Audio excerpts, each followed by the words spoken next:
चलिए देखिए बच्चों, कक्षा 7 में कंप्यूटर दूसरा चैप्टर है हमारा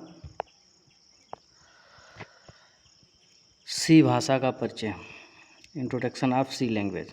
ठीक,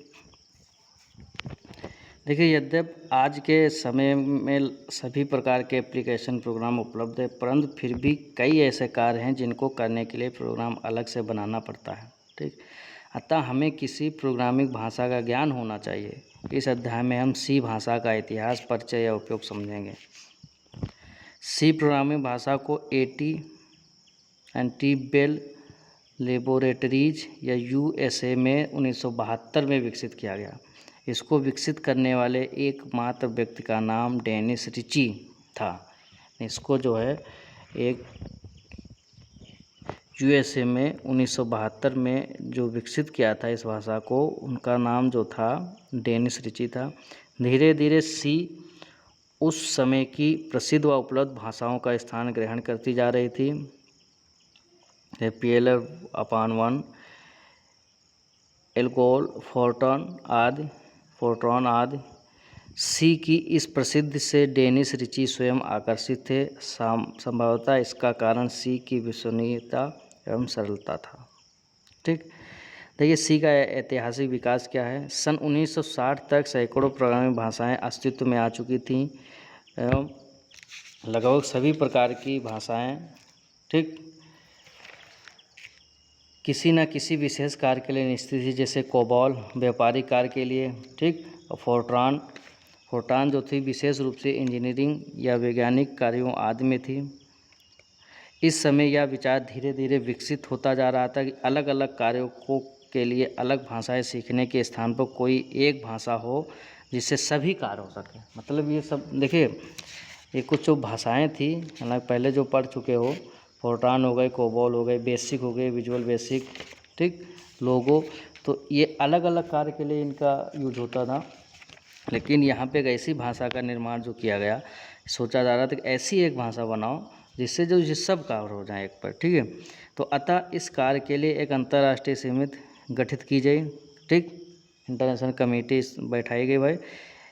इस समिति ने एल्गोल 60 नामक भाषा बनाई, परंतु यह भाषा कभी भी लोकप्रिय नहीं हुई क्योंकि इसमें बहुत कमियां थी। इसकी कमियों को दूर करने के लिए एक और प्रोग्रामिंग भाषा, कंबाइंड प्रोग्रामिंग लैंग्वेज यानी CPL का विकास किया गया। ठीक, यद्यपि CPL का विकास एल्गोल 60 की कमियों को दूर करने के लिए किया गया था, परंतु यह भाषा बहुत अधिक विशेषताओं के साथ बहुत बड़ी भाषा सिद्ध हुई एवं इसे सीखना एवं प्रयोग में लाना बहुत ही कठिन सिद्ध हुआ।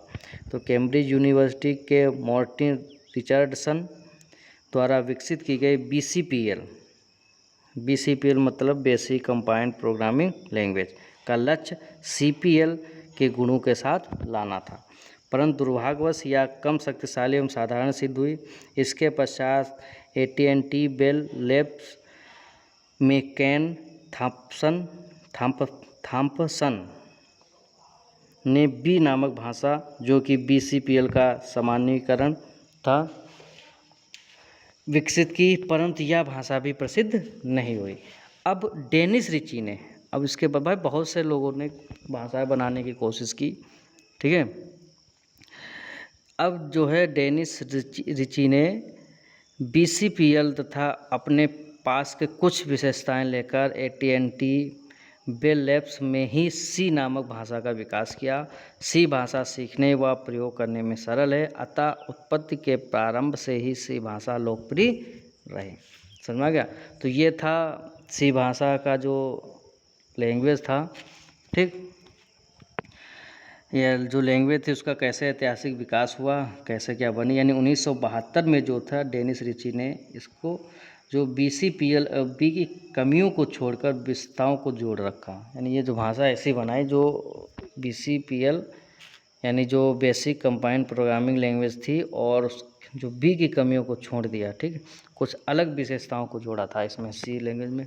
ठीक, तो अब इसके आगे जो है C भाषा का प्रयोग कैसे होता है ये हम नेक्स्ट वीडियो में देखेंगे। तब तक के लिए पढ़िए और समझिए। Thank you.